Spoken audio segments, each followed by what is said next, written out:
श्री गणेशाय नमः। जय श्री कृष्ण, राधे राधे। नमस्कार दोस्तों, आप सभी को हमारे YouTube channel Shraddha and faith में स्वागत है। दोस्तों, आज इस वीडियो में आप सुनेंगे ज्येष्ठ शुक्ल प्रतिपदा से लेकर ज्येष्ठ पूर्णिमा तक सुनी जाने वाली कथाएं।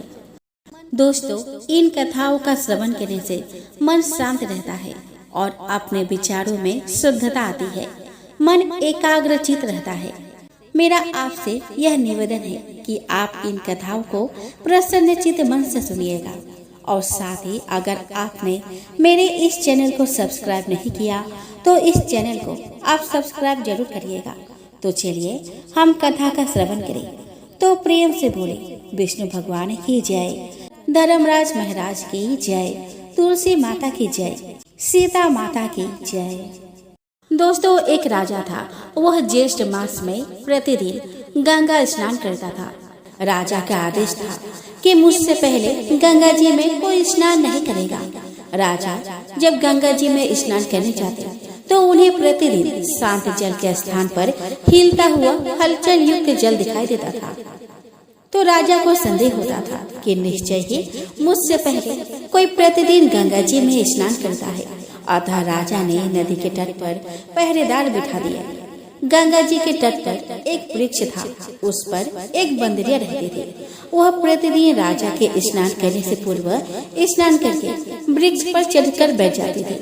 इस प्रकार होते होते पूरा ज्येष्ठ मास खत्म हो गया, किंतु अंतिम दिन राजा के सिपाही ने देख लिया और उस बंदरिया को पकड़कर राजा के पास ले गए और कहा कि यह बंदरिया आपसे पूर्व प्रतिदिन गंगा जी में स्नान करती है।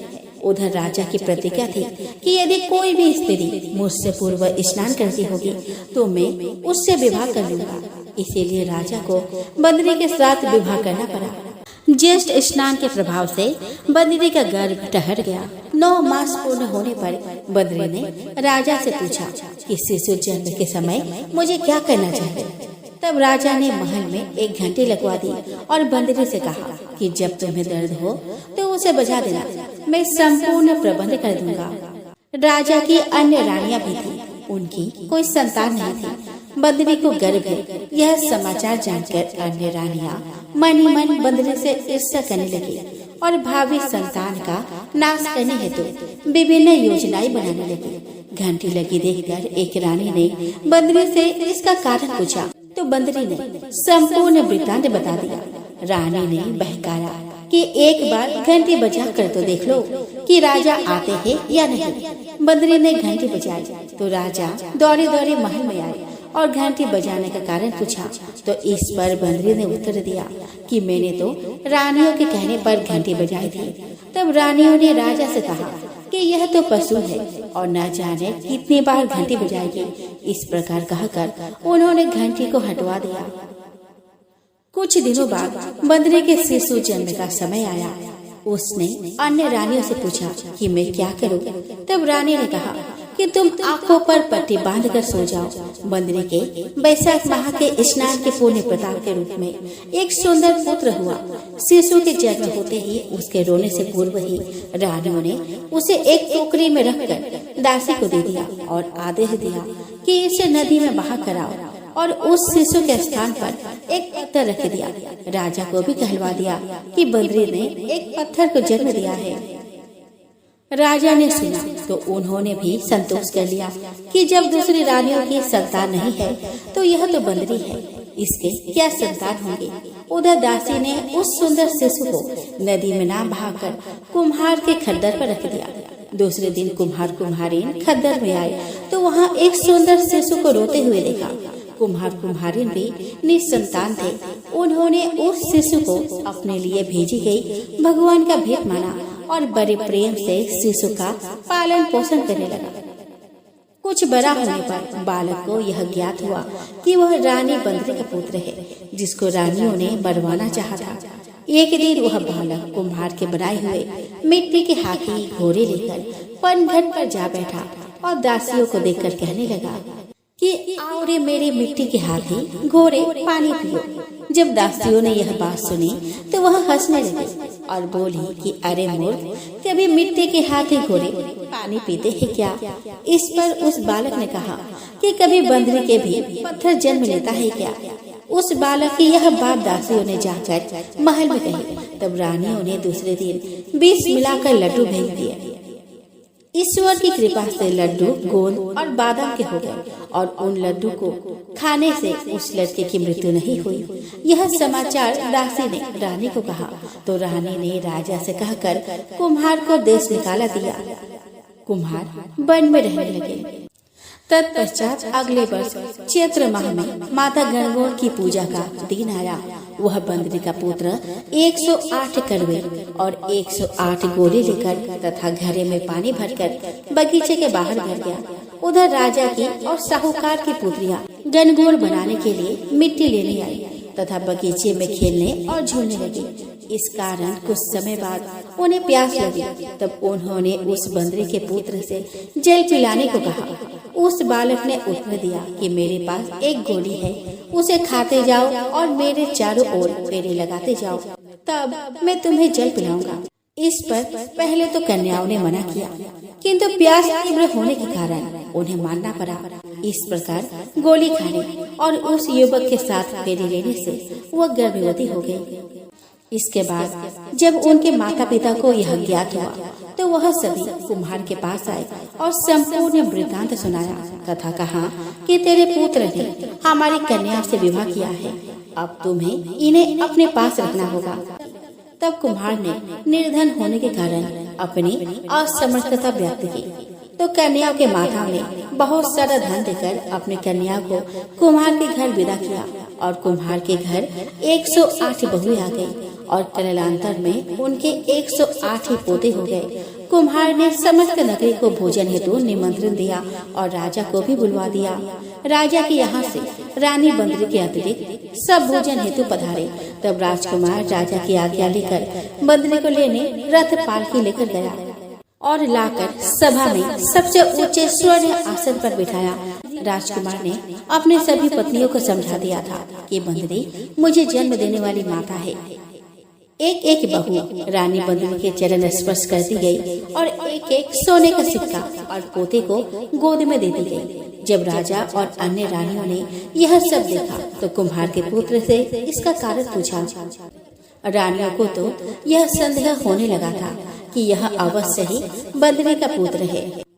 इसीलिए रानी रूठकर राजा को कहने लगी कि कुम्हार के पुत्र ने हमारा अपमान किया है और बंदरी का सम्मान किया है, अतः हम लौट कर जा रहे हैं। इधर राजा को पुत्र के जन्म का संपूर्ण रहस्य ज्ञात हो गया था, इसीलिए उन्होंने रानियों को देश से निकाला दिया और अपनी सभी पुत्र बधू एवं पौत्रों को लेकर महल में आया और राजकुमार का राज तिलक हुआ।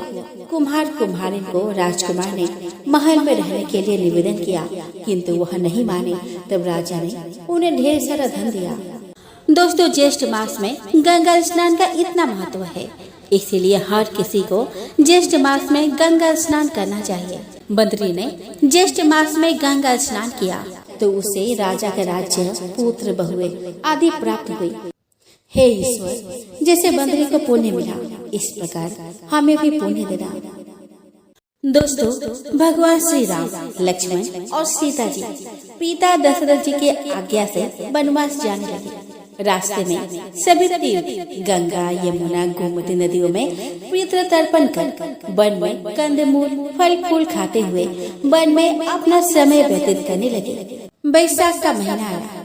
एकम के दिन लक्ष्मण जी ने राम जी की आज्ञा से फल फूल लाकर माँ सीता को दिए। माँ सीता ने 4 पत्तल परोसे। तब लक्ष्मण जी ने पूछा कि भाभी माँ, हम 3 हैं, फिर 4 में क्यों परोसा? माँ सीता बोली कि एक पत्तल गौ माता की है। जब राम जी, लक्ष्मण जी और गौ माता को पत्तल परोस दी, तब राम जी ने पूछा कि सीता जी, आपने खाना शुरू क्यों नहीं किया? सीता माँ बोली कि मेरे तो राम कथा सुनने का नियम है, राम कथा सुनने के बाद ही मैं फल ग्रहण करूंगी। राम जी बोले कि मुझे कथा सुना दो। लक्ष्मण जी बोले कि मुझे कथा सुना दो। तब माँ सीता बोली कि औरत की बात औरत ही सुने। आप मेरे पति हो और आप मेरे देवर हो, आपसे कैसे कहूँ? लक्ष्मण जी ने सोचा कि इस जंगल में कौन औरत मिलेगी। फिर लक्ष्मण जी ने अपने माया से एक नगरी का निर्माण किया। वह नगरी सब सुख सुविधा से युक्त था। उस नगरी में सब चीजें सोने की थी, इसीलिए नगरी का नाम सोन नगरी रखा। सभी नगर निवासियों को घमंड हो गया और उस नगरी में कोई गरीब नहीं था। जब सीता जी कुएं पर पानी लेने गए और पनिहारनियों से राम राम किया तो कोई नहीं बोली। थोड़ी देर में एक छोटी कन्या आई। सीता जी उससे राम राम बोली और कहा कि भाई राम कथा सुनेगी क्या। वह बोली मेरे तो घर पर काम है। सीता जी ने कहा कि मेरे पति राम और देवर लक्ष्मण भूखे हैं। लड़की बोली कि मेरी माँ मेरा इंतजार कर रही है। वह लड़की वहाँ से जाने लगी। तब माँ सीता के क्रोध से सारी नगरी साधारण सी हो गई। जब लड़की घर गई तो माँ बोली कि भाई ये क्या हुआ। तब लड़की बोली कि मेरे को तो पता नहीं है, वहाँ पर एक साध्वी बैठी थी, मुझे राम कथा सुनने के लिए बोली, पर मैं तो कथा नहीं सुनी। यदि उसने कुछ किया हो तो पता नहीं।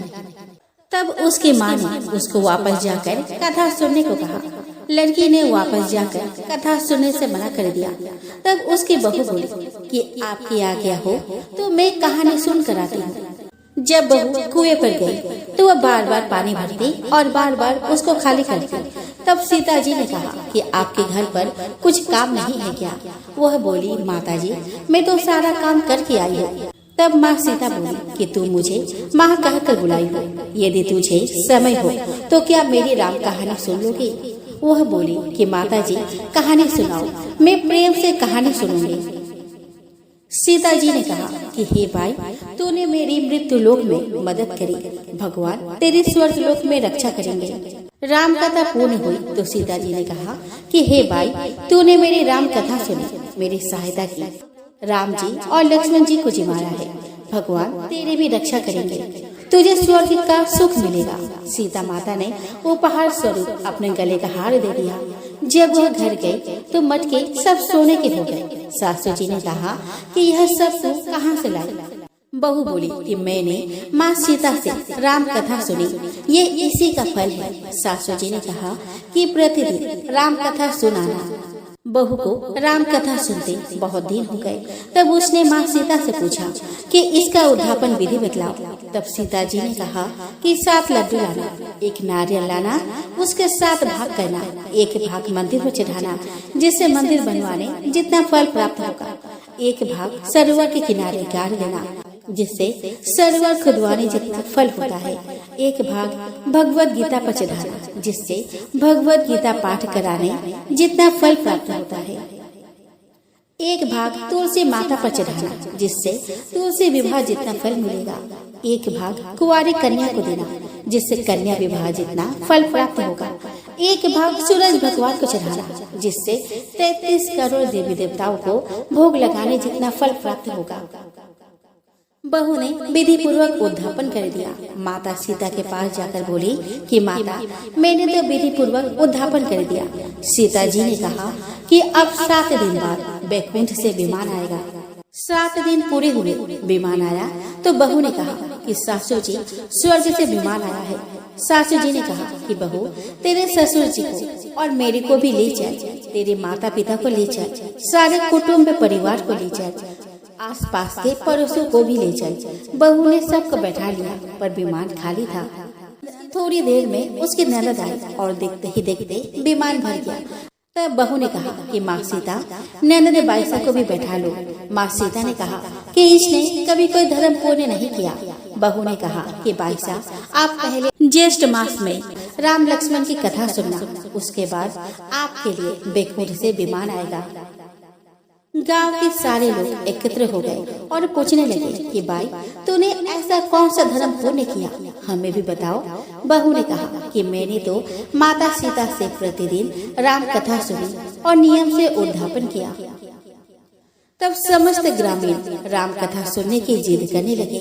तब बाई राम कथा कहने लगे और सब नर नारी सुनने लगे। राम कथा संपूर्ण होते ही समस्त नगरी सोने की हो गई। बाई ने कहा कि जो कोई राम कथा सुनेगा उसको मेरे समान ही फल मिलेगा। सब राम लक्ष्मण जी की जय जयकार करने लगे और विमान स्वर्ग में चला गया। सात स्वर्ग के दरवाजे खुल गए। पहले द्वार पर नाग देवता, समस्त देवी देवता पुष्प वर्षा करने लगे। देवताओं ने पूछा कि तूने क्या पुण्य किया? बहू ने कहा कि मैंने तो राम लक्ष्मण जानकी की कहानी सुनी। समस्त देवताओं ने कहा कि वर मांगो। तब वह बोली कि मेरे पास सब सिद्धियां है, मुझे यह बोल दो कि जो भी श्रद्धा एवं भक्ति से राम कथा, राम लक्ष्मण जानकी की कहानी सुनेगा उसको मेरे समान ही फल मिले। सभी देवताओं ने पुष्प वर्षा करते हुए तथास्तु कहा और चारों ओर राम राम की जय जयकार होने लगी। तो प्रेम से बोलो जय जय श्री हरि। किसी गांव में एक गरीब किसान रहता था। उसके घर में उसके पत्नी के अलावा उसका पुत्र और पुत्र वधू भी रहते थे। किसान बहुत गरीब था। किसान को खेती के समय महाजन से सूद पर कर्ज लेना पड़ता था। महाजन के ब्याज दर इतनी अधिक थी कि किसान हर साल अनाज बेचकर कर्ज उतारने की कोशिश करता, पर कर्ज खत्म ही नहीं होता और उसका ब्याज दिन प्रतिदिन बढ़ता जा रहा था। धीरे धीरे कर्ज बहुत बढ़ गया। किसान के पुत्र ने अपने पिता से कहा कि मैं धन कमाने के लिए बाहर शहर जा रहा हूँ और वहाँ से पैसा कमाकर कर्ज उतार दूंगा। पिता ने कहा कि ठीक है बेटा, तुम जाओ। बेटा ने वहाँ जाकर एक कारखाने में नौकरी कर ली और हर महीने पैसे बचाकर अपने पिता के यहाँ भेजने लगा। धीरे धीरे महाजन का कर्ज चुकता हो गया। कर्ज जमा होने के बाद किसान के बेटे ने पैसा भेजना बंद कर दिया, जिससे माता और पिता को आर्थिक कष्ट होने लगा। पुत्र द्वारा पैसा भेजना बंद करने के कारण किसान और उसकी पत्नी बहुत ही नाराज रहने लगे। पुत्र द्वारा पैसा न भेजने का बदला किसान और उसके पत्नी ने पुत्र वधू से लेना शुरू कर दिया। वे उसे तरह तरह के कष्ट देने लगे। उसे घर का सारा काम करवाते, खेत से लेकर घर का सारा काम वह अकेले करते। 2 वक्त के खाना भी उसे नसीब नहीं होती थी। इस तरह से कई वर्ष बीत गए। ना बेटे ने कोई पत्र लिखा और ना ही कोई संदेश भेजा। उसने अपनी बीवी की कोई सुध नहीं ली कि वह मर गई है या फिर जिंदा भी है। धीरे धीरे उन्हें लगा कि उसने वहाँ पर कोई दूसरी लड़की के साथ गृहस्थी बसा लिया है। यह सब सोच सोचकर सास ससुर ने अपने पुत्र वधू को बहुत मारा और उसे घर से निकाल दिया। वह गांव के बाहर एक पेड़ के नीचे बैठकर रोने लगी। गांव के लोग उसके सास ससुर के व्यवहार को जानते थे। उसे रोता देखकर गांव की स्त्रियां वहां एकत्र हो गई और सबने समझाया कि तुम्हारे पति का कोई पता नहीं चल रहा है, लगता है कि वह वही बस गया है, अब तुम भी दूसरी शादी कर लो। बहू ने मना कर दिया और रोती बिलखती अपने मायके जाने लगी। चलते चलते रास्ते में एक जंगल पड़ा। थोड़ा आगे जाने पर उसने देखा कि एक बारहसिंगा के सिंह एक झाड़ी की लताओं में उलझ गया है और वह उसे छुड़ाने की कोशिश कर रहा था, पर निकालने की कोशिश में वह और अधिक उलझता जा रहा था। बहू को उसका कष्ट नहीं देखा गया और उसने चाकू से झाड़ियों को काटकर बारहसिंगा को आजाद करवा दिया। आजाद होते ही वह बारहसिंगा साक्षात विष्णु भगवान के रूप में प्रकट हो गए। उन्होंने बहू से कहा कि पुत्री, मैं तुमसे बहुत प्रसन्न हूँ, तुम बहुत दुखी दिख रही हो, बताओ क्या बात है। बहू विष्णु भगवान को देखते ही उनके चरणों में गिर पड़ी और कहने लगे कि हे प्रभु, आप तो अंतर्यामी हैं, आप सब कुछ जानते हैं। सास ससुर ने मुझे अपने घर से निकाल दिया है, पति परदेश में है, उनका कोई अता पता नहीं है, घर की आर्थिक अवस्था भी सही नहीं है। प्रभु, मैं क्या करूं? अब आप ही कोई रास्ता दिखाए। भगवान ने कहा कि देखो पुत्री, ज्येष्ठ का महीना चल रहा है। इस महीने जो कोई भी भक्त पूरी श्रद्धा और भक्ति से केले के जड़ में जल चढ़ाता है, चने और गुड़ का भोग लगाता है तथा प्रत्येक दिन घी का दीपक जलाता है और मेरी कथा सुनता है, उसकी हर मनोकामनाएं पूरी होती है। तुम भी केले के पौधे का पूजा करो, तुम्हारी भी सभी मनोकामनाएं पूरी होंगी। इतना कहकर भगवान अंतर्ध्यान हो गए। बहू अपने मायके चली गई और केले सींचना शुरू कर दी। वह रोज प्रातः स्नान कर केले सींचती और घी का दीपक जलाती, चने और गुड़ का भोग लगाती। कुछ दिन ऐसे ही बीत जाते हैं। लड़की की भाभी को यह सब अच्छा नहीं लगता था। वह रोज अपने पति से कहती कि इतनी महंगाई में रोज घी का दीपक जलाना पैसे की नुकसानी ही है। आप जाकर अपने बहन से कह दो कि वह घी की जगह तेल के दिए जलाए। भाई ने मना कर दिया। भाभी से रहा नहीं गया तो वह जाकर अपने ननद से कह दी कि यह बेकार का ढोंग ना करो, यह सब पैसे की बर्बादी है। भाभी ने घी और तेल के डब्बे अलमारी में छिपा कर रख दिए। दूसरे दिन बहन को दिए जलाने और भोग लगाने के लिए कुछ भी नहीं मिला, इसलिए उसने उस दिन खाना नहीं खाया। शाम को भाभी रूखा सूखा रोटी उसके कोठरी में रखाई, पर ननद वह रोटी न खाकर गाय माता को लगा दी। ऐसे ही 3 दिन बीत गए। उस रात सपने में विष्णु भगवान प्रकट हुए और कहा कि तुम चिंता मत करो, कल सब कुछ का प्रबंध हो जाएगा। सुबह ननद उठी और नहा धोकर केले के पौधे के पास पहुंची तो उसने वहां सब कुछ पहले से रखा हुआ पाया। वहां घी के दिए, गुड़ और चना रखा हुआ मिला। ननद ने खुशी खुशी पूजा की और व्रत कथा सुनी। कुछ दिन जाने के बाद भाभी ने अलमारी खोलकर देखा तो घी का डब्बा आधा खत्म हो चुका था। भाभी गुस्से के मारे आग बबूला हो गई और जाकर अपने पति से कहा कि आपकी बहन चोर है, वह घी चुराती है। भाई ने कहा कि तुम तो घी अलमारी में बंद करके रखती हो, तो वह कैसे चुरा सकती है। भाभी ने कहा कि आज तो मैं उसे रंगे हाथों पकड़ कर रहूंगी। रात को वह सोई नहीं, सारी रात वह पहरा दी। अचानक ब्रह्म मुहूर्त में देखती है कि साक्षात विष्णु भगवान बाल कन्हैया के रूप में जिस प्रकार गोकुल में गोपियों के मक्खन चुराया करते थे, ठीक उसी प्रकार वह अलमारी से घी चुरा रहे थे। यह देखकर भाभी की आंखें फटी की फटी रह गई। वह जाकर भगवान के पैर पकड़ ली और अपने किए की माफी मांगी। भगवान ने कहा कि माफी मुझसे नहीं, अपनी ननद से मांगो, वह तो बेचारी सत्य व्रत करती है। इतना कहकर वह अंत ध्यान हो गई। भाभी ने जाकर ननद से माफी मांगी और दोनों मिलकर केले के पौधे सींचने लगे और कथा सुनने लगी। देखते ही देखते ज्येष्ठ मास पूर्ण हो गया, पर ननद केले सींचना बंद नहीं की। धीरे धीरे 1 वर्ष बीत गया। उधर किसान का बेटा जिस कारखाने में काम कर रहा था, भगवान विष्णु की कृपा से इस वर्ष कारखाने में बहुत अधिक मुनाफा हुआ। सेठ ने भी उसका काम देखा और उसे आधे मुनाफे का हिस्सेदार बना दिया। वह जल्द ही नामी सेठ बन गया और मालिक सारा कारोबार इस पर छोड़कर चला गया। फिर से ज्येष्ठ का महीना आया और ज्येष्ठ पूर्णिमा की रात को स्वयं भगवान विष्णु ने किसान के पुत्र के स्वप्न में आए और उसे अपनी बीवी की याद दिलाई। सुबह उठकर ही उसने अपने पत्नी को पत्र लिखा कि वह जल्द ही वापस आएगा। एक ही दिन उसका पति ढेर सारा धन लेकर अपना घर लौटा। घर पर उसे अपनी पत्नी नहीं दिखाई दी तो उसने अपने माता पिता से अपने पत्नी के बारे में पूछा तो उन्होंने अपने बेटे से झूठ कहा कि वह कहीं भाग गई है और उसका पता नहीं चला। गांव वालों ने सारी सच्चाई उसे बताई तो वह अपने ससुराल जा पहुंचा। वहां उसने अपने पत्नी को देखा। पत्नी बहुत खुश हुई। पत्नी ने उससे पूछा कि इतने वर्षों तक उसने क्यों नहीं चिट्ठी लिखी और खबर क्यों नहीं भेजा। उसने कहा कि पता नहीं मुझे क्या हो गया था, मैं सब कुछ भूल गया था और दिन भर काम में लगा रहता था।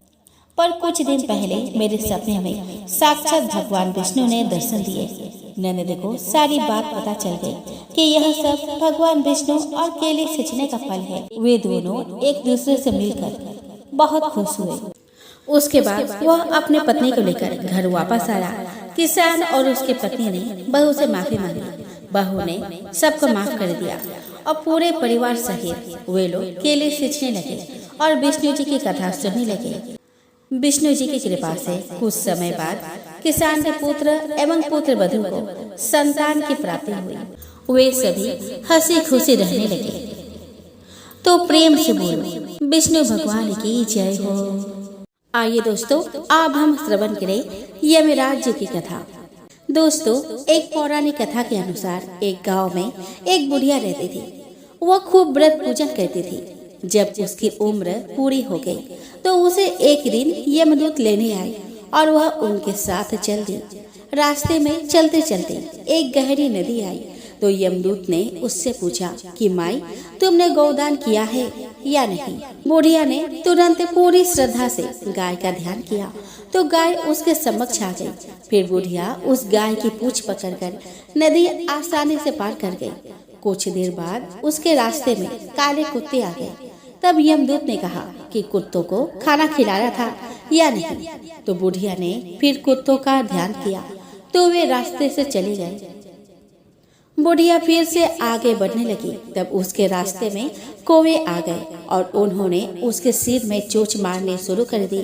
तो यमदूत बोले कि किसी ब्राह्मण की बेटी के सिर में तेल लगाया था या नहीं। तो बुढ़िया ने फिर ब्राह्मण की बेटी का ध्यान किया तो कौवे वापस चले गए। कुछ आगे बढ़ने पर बुढ़िया के पैर में कांटे चुभने लगे। तो यमदूत बोले कि खराव का दान किया था या नहीं। तो बुढ़िया ने उनका ध्यान किया तो खराव उसके पैरों में आ गई। बुढ़िया फिर आगे बढ़ी तो फिर चित्रगुप्त जी ने यमराज से कहा कि आप यहाँ किसे लेकर आए हो। तब यमराज जी बोले कि बुढ़िया ने दान पुण्य तो बहुत किए हैं, लेकिन उन्होंने अपने जीवन में धर्मराज जी के लिए कुछ नहीं किया, इसलिए आगे के द्वार इसके लिए बंद है। धर्मराज की सारी बातें सुनने के बाद बुढ़िया बोली कि आप मुझे सिर्फ 7 दिन के लिए धरती पर वापस भेज दे। मैं पूरी श्रद्धा से धर्मराज जी का व्रत और उद्यापन करके वापस यहाँ लौट आऊंगी। यमराज ने उन्हें धरती पर वापस भेज दिया। बुढ़िया अपने गांव आ गई और गांव वालों ने उसे भूतनी समझकर अपने घर के दरवाजे बंद कर दिए। जब वह अपने घर गई तो उसके बहू बेटे ने भी डर के मारे दरवाजा बंद कर दिए। बुढ़िया ने कहा कि मैं भूतनी नहीं हूँ, मैं तो धर्मराज जी की आज्ञा से सिर्फ 7 दिन के लिए धरती पर वापस आई हूँ। इन 7 दिनों में मैं धर्मराज जी का व्रत और उद्यापन करूंगी, जिससे मेरे लिए परलोक के रास्ते खुल जाएंगे। बुढ़िया की बातें सुनकर बहू बेटे उसके लिए पूजा के सामग्री ले आए। लेकिन जब बुढ़िया कहानी कहती है तब वह हुंकार नहीं भरती, जिससे बुढ़िया बाद में अपने पड़ोसन को कहानी सुनाती है और वह हुंकारा भरती है। और इस तरह से 7 दिन धर्मराज जी की विधि विधान से व्रत पूजा और उद्यापन करने के बाद धर्मराज जी बुढ़िया को लेने के लिए विमान भेजते हैं। स्वर्ग से आए विमान को देखकर उसके बहू बेटों के साथ सारे गांव वाले भी स्वर्ग जाने को तैयार हो गए। बुढ़िया ने कहा कि तुम कहाँ तैयार हो रहे हो? मेरी कहानी तो सिर्फ मेरी पड़ोसन ने सुनी है, इसलिए वही मेरे साथ जाएगी। तब सारे गांव वाले बुढ़िया से धर्मराज जी की कहानी सुनाने का आग्रह करने लगे। तब बुढ़िया उन्हें भी कहानी सुना देती है। कहानी सुनने के बाद गांव के सभी लोग विमान में बैठकर स्वर्ग जाते हैं। तो धर्मराज जी कहते हैं कि मैंने तो विमान केवल बुढ़िया को लाने के लिए भेजा था। तब बुढ़िया माई ने कहा कि हे धर्मराज जी, मैंने अपने जीवन में जो भी पुण्य किए हैं उसमें से आधा भाग मैं गांव वाले को देना चाहती हूँ। इस तरह से धर्मराज ने ग्रामवासियों को भी स्वर्ग में जाने दिया। हे धर्मराज जी महाराज, जैसे आपने बुढ़िया और उसके गांव के सभी लोगों को स्वर्ग में जगह दी, उसी तरह हमें भी देना। साथ ही कहानी सुनकर हुंकारा भरने वालों को भी और कहानी कहने वालों को भी परलोक में जगह देना। तो प्रेम से बोलो, धर्मराज महाराज की जय हो, यमराज महाराज की जय हो। आइए दोस्तों, अब हम श्रवण करें तुलसी माता की कथा। दोस्तों, एक कन्या थी। जब वह थोड़ी बड़ी हुई और उसे समझ में आने लगी, तब से ही वह तुलसी माता की पूजा करने लगी। उनका मानना था कि तुलसी माता जी का पूजन करने के बाद ही खाना बनाया जाता है और खाना खाया जाता है। जब वह कन्या विवाह के लायक हुई, तब उसके माता पिता ने उसके शादी करवा दी। कन्या को उसके माता पिता ने दहेज में भी तुलसी का गमला दिया था। वह प्रतिदिन सवेरे उठकर ही पूजा करती और उसके बाद ही खाना खाती थी। उसकी 2 जेठानियां थी। वह दोनों उसका मजाक उड़ाती थी और कहती थी कि बड़े नियम धर्म वाली बनती है। उन दोनों ने उसे तरह तरह के कष्ट देने लगे। उन दोनों को उससे बहुत ईर्ष्या होती थी, इसीलिए वो दोनों तुलसी जी का गमला को छुपा देती थी। वह बड़ी मुश्किल से उस गमला को ढूंढती, फिर उसका पूजा करती और उसके बाद ही वो खाना बनाती और खाती थी। एक दिन तो उसके जेठानियों ने क्या किया कि गमला ही दूर फेंक दिया। कन्या ने खूब ढूंढा पर उसे गमला नहीं मिला। वह बहुत ही परेशान हो गई। उसी दिन तो उसने खाना भी नहीं खाया। उसका नियम जो था, उस कन्या की सच्ची भक्ति देखकर तुलसी माता उससे बहुत प्रसन्न हो गई और उसके कमरे में तुलसी माता का गमला प्रकट हो गया।